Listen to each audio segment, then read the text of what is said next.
Fala galera, tudo bem com vocês? Eu sou o professor Larrive Dica e nós estamos aqui mais uma vez no canal Pelos Caminhos da História. Nós faremos hoje uma viagem pelo conhecimento histórico com o conteúdo A Era Vargas, um conteúdo muito importante, para os conhecimentos dos alunos do nono e do terceiro ano do ensino médio. É um assunto recorrente nas avaliações externas, é um assunto recorrente nos vestibulares, nos concursos, no Enem. Então é um assunto muito importante que nós temos que abordar aqui no nosso canal. Além do que é um assunto muito importante para que a gente possa compreender o cenário político atual, uma vez que Getúlio Vargas foi um governante muito importante para a história política do Brasil. Então vamos lá. Nós falaremos hoje sobre a nossa chamada Era Vargas. Getúlio Vargas é o político que mais tempo governou a nossa nação. Ao todo, somando todas as fases do governo de Getúlio, serão quase 19 anos de governo, somando-se todas as fases em que ele se sucedeu ao governo do Brasil. Ok? Só que para falar da Era Vargas, para falar de Getúlio Vargas, é muito importante que a gente fale a respeito dos períodos que antecedem a tomada de poder de Getúlio. A década de 1920, os anos finais da década de 20, 1928, 1929, principalmente 1929, é muito importante para esse contexto. O cenário político que antecedia a tomada de poder de Getúlio Vargas era a Primeira República, a fase política do Brasil em que fomos governados pelas oligarquias paulista e mineira, a fase da chamada República do Café com Leite, em que sucediam-se no poder as oligarquias paulista, representando os cafeicultores, e a oligarquia mineira, representando os criadores de gado leiteiro. E aí, pessoal, esses dois grupos políticos sucediam-se no governo do Brasil. Isso por muito tempo. E aí, no final da década de 20, principalmente em 1929, fatos muito importantes vão acontecer e que vão justificar uma tomada de poder por parte de outros grupos políticos, como é o caso do grupo político de Getúlio. No ano de 1929, vai ocorrer uma crise mundial do capitalismo. É a crise da superprodução na indústria dos Estados Unidos da América. É a chamada quebra da Bolsa de Valores de Nova York, que vai acontecer em 1929, em decorrência da superprodução. Superprodução essa, que dentro da lei da oferta e da procura faz com que os produtos em demasia no mercado, que os preços desses produtos caiam, e que levaria muitas indústrias, muitas empresas, muitos empresários à quebradeira, uma quebradeira que vai tomar conta dos Estados Unidos. E como o mundo já era globalizado, então essa quebradeira não ficaria restrita aos Estados Unidos. Ela chegaria a outras nações do planeta, inclusive ao Brasil. Essa crise, afetando o nosso principal, ou os nossos principais, que até os países da Europa exportavam muito café brasileiro, afeta os nossos principais exportadores do café. Isso faz com que o valor do café brasileiro, que era a nossa principal fonte de renda, a roda que fazia a economia brasileira girar, faz com que o preço do nosso café caia em média 50%. Uma queda considerável, uma queda muito grande.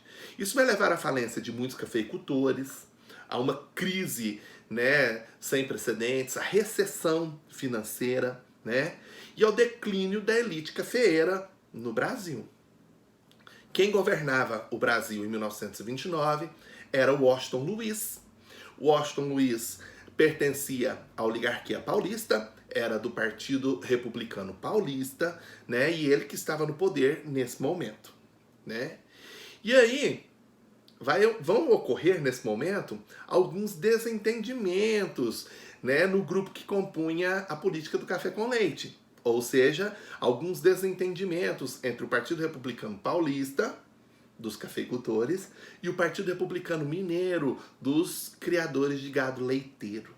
Essas duas oligarquias que se sucediam no poder vão entrar em crise, né? E esse conchavo político entre eles vai entrar em declínio. Tudo isso porque na sucessão, né, ao poder, o Partido Republicano Paulista, que já estava no poder, teria que indicar alguém do Partido Republicano Mineiro. E não é isso que vai acontecer. Né? O Washington Luiz vai indicar alguém do Partido Republicano Paulista em Minas Gerais e é colocada de lado. Minas Gerais não fica nada satisfeita com isso, é claro. Né? E aí a oposição aproveita o momento político para conquistar espaço, né, no cenário político brasileiro.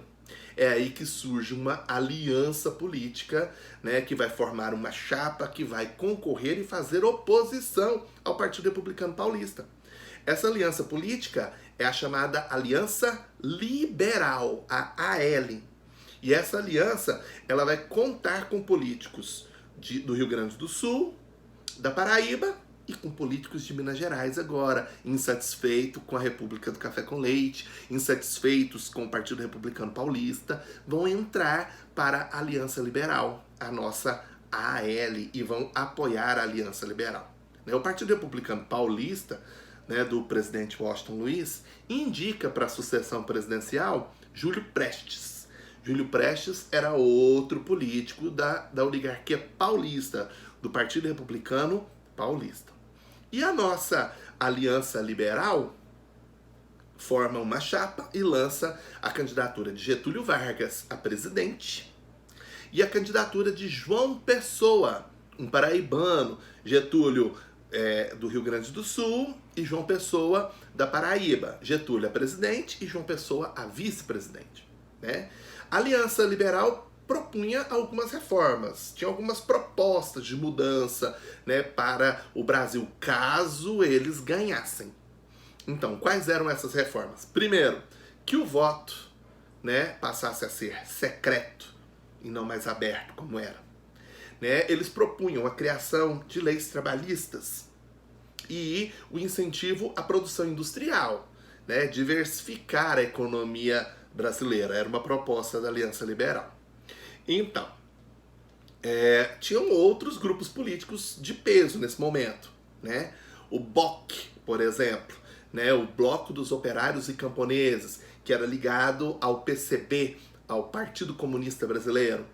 Eles propunham reformas radicais, né, para a época. Eles propunham o voto feminino, eles propunham impostos cobrados somente dos ricos, eles propunham um restabelecimento de relações diplomáticas entre Brasil e União Soviética, né, propostas bastante audaciosas para o período. Né, para o período em que o capitalismo, né, era o bloco econômico que comandava a política brasileira. Né? Então, bastante audaciosa essa proposta. Quem vence?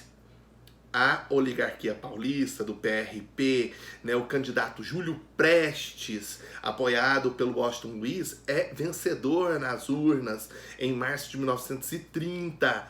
A Aliança Libertadora não aceitou o resultado, dizendo que tinham ocorrido, né, fraudes, que eles tinham roubado. E realmente tinham, né?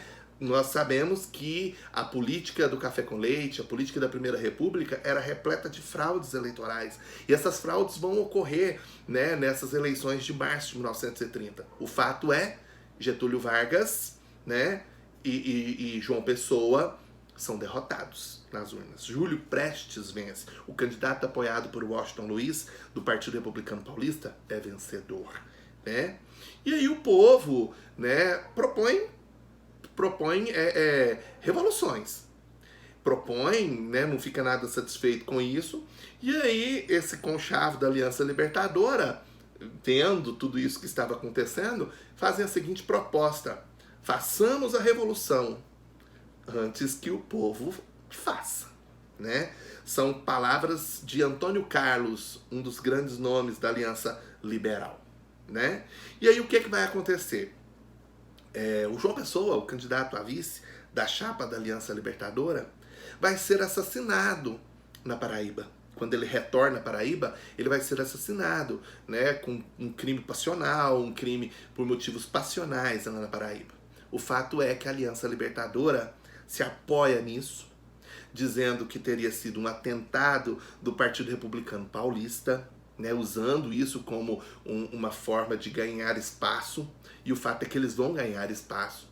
Um levante militar vai acontecer, apoiado principalmente pelos partidos do Rio Grande, pelos estados do Rio Grande do Sul, de Minas Gerais, da Paraíba, de Pernambuco, né, para impedir a posse do Júlio Prestes no dia 15 de novembro de 1930, né? O avanço dessa guerra civil, né, levou milhares de pessoas, militares, né, ao Rio de Janeiro, e, né, com o apoio, né, de todos esses estados insatisfeitos, Washington Luiz, o presidente em exercício, é deposto do cargo de presidente no dia 24 de outubro de 1930. E o Júlio Prestes nem chegou a assumir a presidência, né?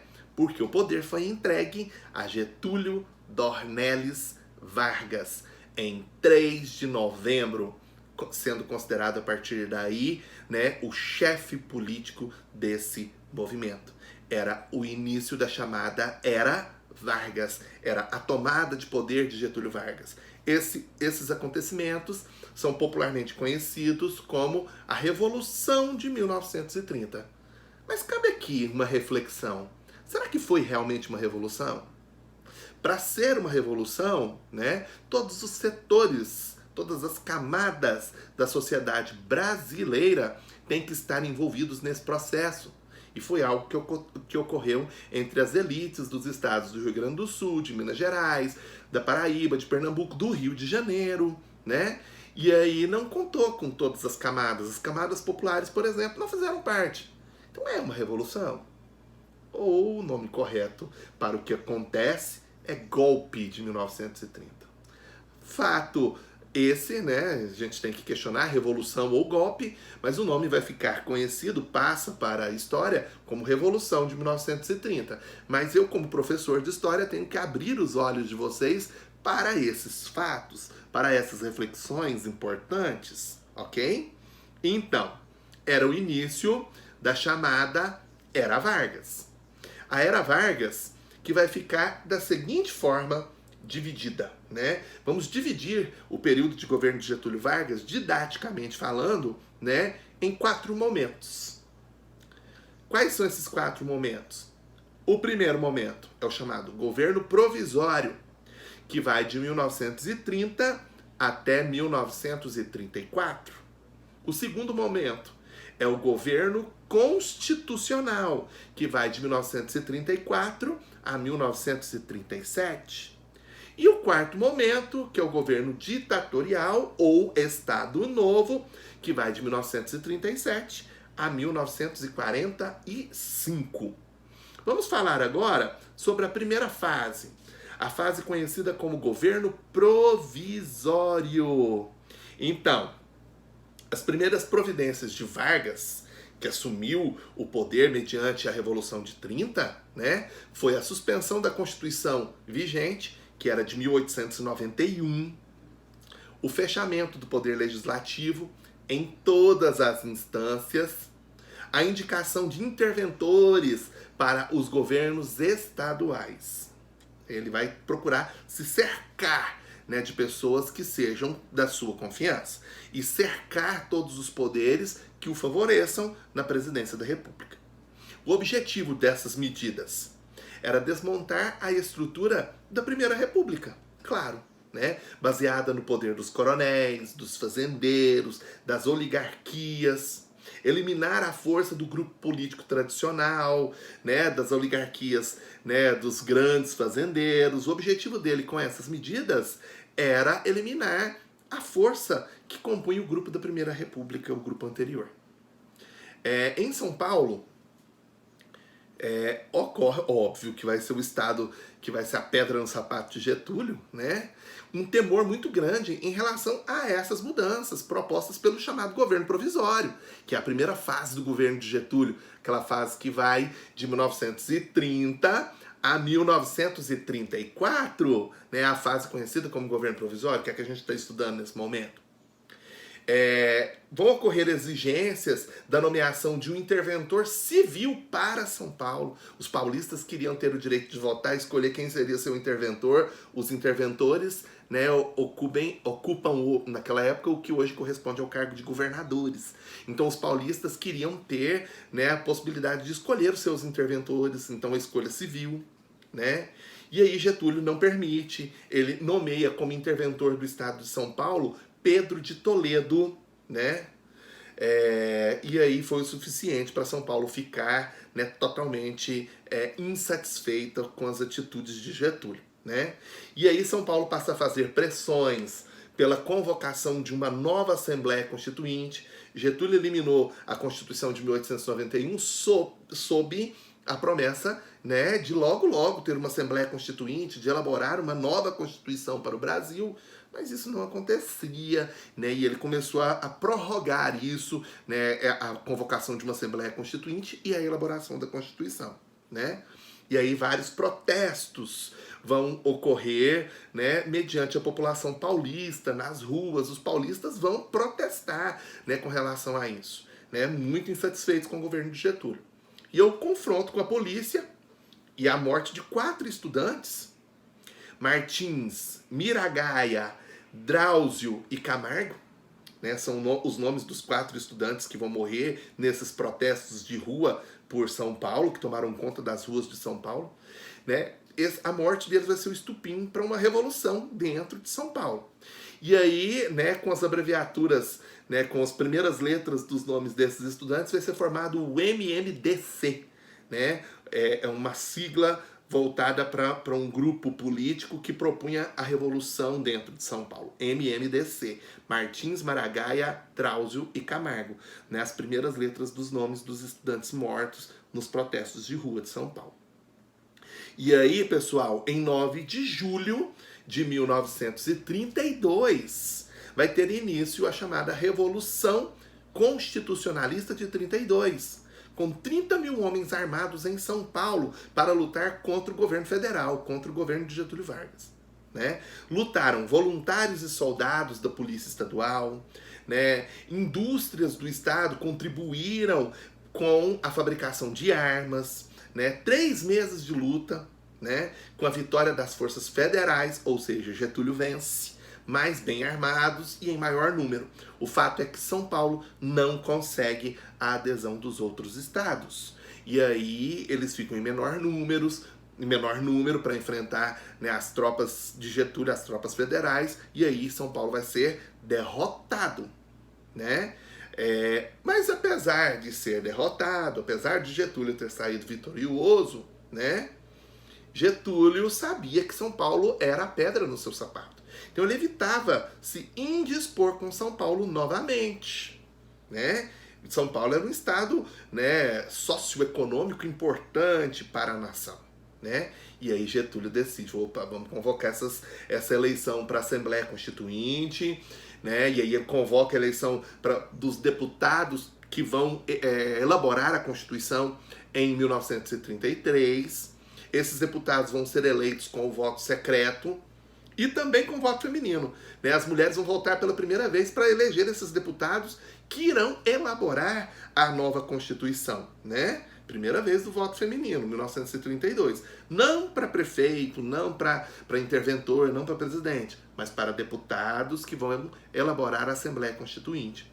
E aí essa Constituição vai ser elaborada e fica pronta em 1934. Né? E aí por essa Constituição, alguns pontos importantes. Voto secreto passa a fazer parte da história, né, das leis da Constituição. O voto feminino, a mulher passa a ter direito ao voto a partir da Constituição de 1934.